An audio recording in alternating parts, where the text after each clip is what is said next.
Hello, Ramley and other NFL family. Peo time here with another Rams video.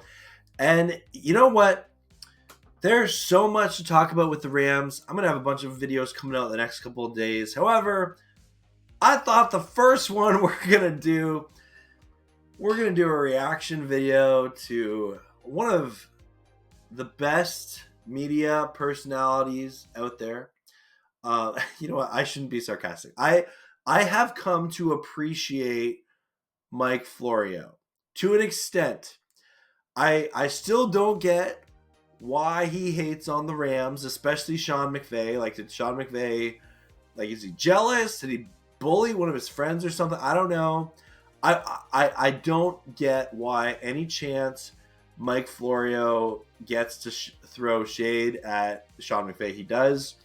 I also know if you talk to other NFL team fans, they all think Mike Florio hates their team. So I just wonder if that's part of his job, is like, you need to convince every fan base that you hate their team and that, like, you're a hot take artist or something. But at the same time, I do want to respect when Mike Florio talks about like contracts or like the law or something like that. I do respect his expertise that he combines with journalism takes, and I actually appreciate what he has to say with that. However, here he's talking about Matthew Stafford wanting more contracts, and of course he is going to get some digs in at Sean McVay, because why not if you're Mike Florio? We're going to react to it here, and let me know your thoughts, but I just, come on, this guy. Here we go. And it hurts me that Myles Simmons is his co-host, because like Simmons was a fantastic Rams insider for many years in St. Louis and LA, and I'm happy for him to have success on NBC, but I wish he didn't have to be paired with Mike Florio. Mike Florio, if you ever want to like have a rational conversation, would love to chat. Some dollars in Matthew Stafford's contract beyond this year aren't guaranteed. And that was a thing after round one. After the Rams didn't emerge from the first night of the draft with a quarterback, the report emerges, and there are no accidents. Okay, right there. First, full stop. Whenever he says a little comment like that, oh, there are no accidents, that's immediately starting a narrative, right? Like, call it conspiracy theory, tinfoil hat, whatever. He is feeding a narrative whenever he has those sly little comments, and whether there's truth or, you know, there's truth or weight to it or not. And so he's talking about Matthew Stafford's contract. NFL's a business. I totally get that. Like, if Matthew Stafford sees his salary compared to, you know, other top quarterback salaries, and he's like, yeah, I want a pay raise. I know as fans, we always want our players to like take a pay cut to be with our team and stuff like that. But at the same time, that's not really how the business works. And you know what? Like, I kind of remove myself from those negotiations. However, because I'm a fan, I'm always going to be interested in it. There are no coincidences that Matthew Stafford isn't happy with his contract. He wants more guarantees. See, and right there, again, an extreme take. Sorry, this man. He's not happy with the contract. You don't know about that. It literally could be as rational of like Stafford sees his contract coming up in the consecutive years, which is, you know, not as much guaranteed money, and he wants to change that, right? And so he goes to the Rams and is like, hey, I want to change that. Beyond this season, because he wants the commitment. The guarantee is the commitment. They can say whatever they want, but he knows the Rams well enough to know there are certain people in the organization, I won't name names, Kevin Demoffs, that you cannot... Right there. Throwing Kevin Demoff under the bus, okay? Kevin Demoff is a nice human being, especially if you follow him on Twitter. He's probably like one of the more wholesome like executives in the NFL from what he posts. I guess maybe most. I don't follow many executives other than Kevin Demoff, so I can't really judge that, I guess. But again, just that sly comment. Believe no matter what they say. So he doesn't want to hear, we want you here. He wants the financial commitment that will make sure he's going to be there. That's where it stands. Here's Sean McVay with Adam Shine yesterday from... Okay, again, so he's going to reference Mad Dog Radio here, so I just got to shout that out as well. But So this is them reacting to Sean McVay on Mad Dog Radio talking about Matthew Stafford. Sirius XM Mad Dog Radio on how much longer Stafford will be the Rams quarterback. As long as he wants to play. I mean, I thought he played his best ball that he's played, down the stretch for us. He was a key factor in leading us to a 7-1 finish. Obviously, Carson came in and did a good job against the Niners when we had already kind of clinched our playoff spot. But I thought he was excellent at Detroit. I thought he was excellent in the second half of the season after, he comes back off of the injury where he missed some time with the thumb, missing the Green Bay game and half of the Dallas game. But he was disciplined. He was seeing the field. He was being able to get all his eligibles involved. He had such great command and ownership of what we were doing, and then he was able to create off schedule. We were taking it a year at a time, but as long as he wants to play, we're fortunate to have him as our quarterback, and how lucky I feel to have him doing that. Okay, a head coach is excited about his star quarterback. Then not too long ago, they traded another decent quarterback and a lot of picks to obtain him for the remainder of his career, hopefully. Matthew Stafford is still playing at a high level. Sean McVay is excited about him. Watch what Mike Florio does right off the bat. Never misses a chance to get a dig in at Sean McVay. I got a ton of respect for Sean McVay as a coach, but dude, you don't have to yell at us all the time. I mean, chill. He's a coach that's excited talking about his quarterback. Modulate. Take a course, and I'm sure you can take one online, on how your voice is an instrument. If you're somebody who's going to speak publicly, you have to figure this out at some point. Sometimes you talk high, and sometimes you talk low. Sometimes. See, and again, just the belittling Sean McVay, giving him, this education on speaking or something. Come on. Sometimes you're loud, sometimes you're quiet. But the nails on the chalkboard constantly. I mean, seriously, man. Hey, so we talk about things nobody will talk about. It's grating, isn't it? No. And speaking as someone whose voice is natural. See, he's not even making his point. Just talk about Stafford's contract. That's what you were talking about. And now you're going to get these digs in at Sean McVay.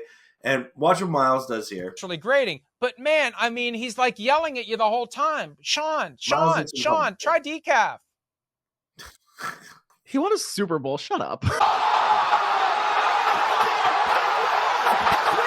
Thank you. I said he's a great coach. I said he's a great coach. Am I not allowed to point out? Do you think I'm alone in that? It's like, dude, I can't even listen to what he's saying. He's like yelling at us the whole time. Why are you mad at us? Why are you mad at us? Preach, Myles, preach. Dude, I don't know. Sorry to offend your former co-worker. Sorry to offend the. Again, friendly reminder, Myles Simmons did work for the Rams for many years, but now he's at NBC. You can see the footballs in the background with the Rams helmet on it. Guy that almost got you the JV ring back in Super Bowl 53. Sorry if I've offended you. Though he got the JV ring. He did give me the JV ring. It's great. I love it. I appreciate it. He didn't get you the JV Super Bowl ring. Well, I got the JV loser ring. Fine. You got the JV loser. I got a ring. I got a ring somewhere. It's in my apartment. No, I mean, I think that if we can go to what he actually said, the interesting thing there was... my ears are still ringing from trying to hear him say it. Mike All right, yeah. Well, but the interesting line that he had in there was, we were going to go year to year with Matthew, but we want him for as long as he wants to play. And that kind of just illustrates what the issue is. It's like the Rams want to have him, and they want to have him play as long as he wants to play. He was really good in the second half of the last season. Incredible. Sean just said it there. He was fantastic. And okay. And again, this is stuff like this. Like, this seems to me like a producer being like, "Okay, Florio, you're gonna be the hater. Myles, you're gonna come in here, put Florio in his place, but just it's coming. Just watch. Like, look at Florio's face coming up." A shout out to, speaking of my former employer, the folks I used to work with at Rams Media put a really nice documentary together. You can check that out on the Rams YouTube page of Matthew Stafford and how he got through the second half of last year and just telling his story. So there's a lot. Do you see that? Let's go back to that. You can check that out on the Rams YouTube page of Matthew Stafford. Where'd you go here? There, right there. There it is. Folks, so Myles Simmons is talking about the Locked In documentary on the Rams YouTube channel. Fantastic documentary if you haven't gone and seen it already. But Michael Florio, this face of like, Matthew Stafford, he got a documentary? Why? And I would love, again, Mike Florio, if you ever see this, I would love for you to watch that documentary and give your thoughts on it.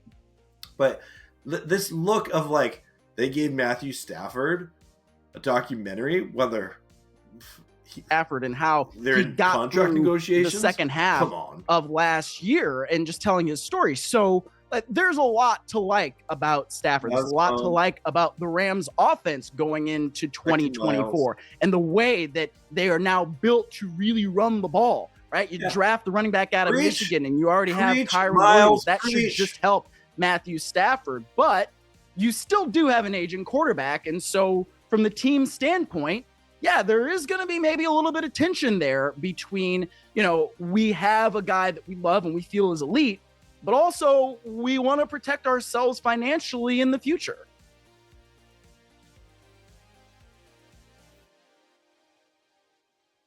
So Myles Simmons just made incredible, amazing points about Matthew Stafford's contract. And to be honest, he normalized it and rationalized it a lot because that's the NFL. That's football. It's a business. He I don't disagree with anything Myles just said. We were taking it year to year, but we want him as long as he wants to be here. Those words are meaningless if you don't fully guarantee his salary for 2025.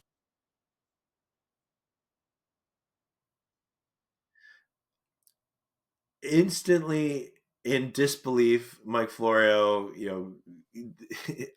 just throwing shades at the Rams and their contract negotiation with Stafford.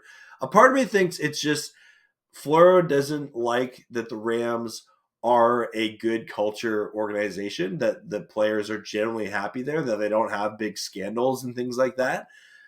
And because if he chooses to retire, he doesn't get the money anyway. He's trying to create a mountain out of a molehill. Right. If you want to make the commitment is full guarantee. The thing the Steelers didn't do with Najee Harris, they didn't want to make the full commitment for 2024.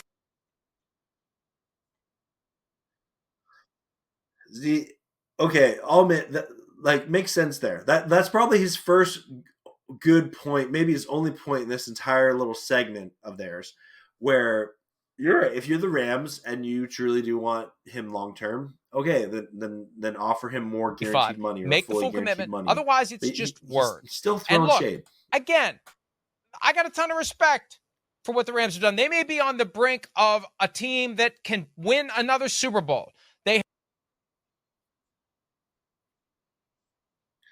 Look at this backpedaling and trying to just essentially he's trying to build himself to give himself credibility and look, I like what the Rams are doing. They could potentially be a Super Bowl team picks again. To F.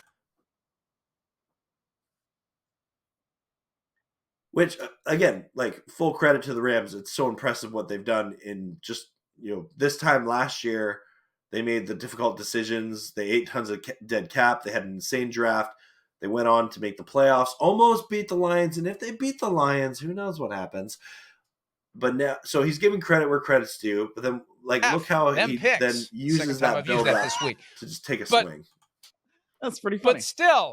But still, don't the last team that Matthew Stafford is going to just take their word for it. Remember last year? Demoff said, we haven't approached. Oh, that's ridiculous to think. He was indignant. It's ridiculous to think that we've approached Matthew Stafford about.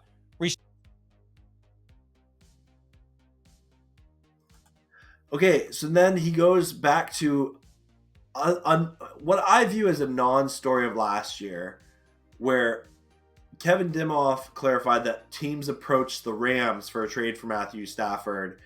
Again, even if it ever happened in the smallest of discussion, Mike Florio made restructuring his deal. And they asked Stafford about it. I was like, yeah, they did. Just like what the hell is this? So get it in writing, Matthew. Get him to sign it. Don't let him blow smoke up your ass. Get your money. Get it guaranteed. More PFT Live. Absolutely.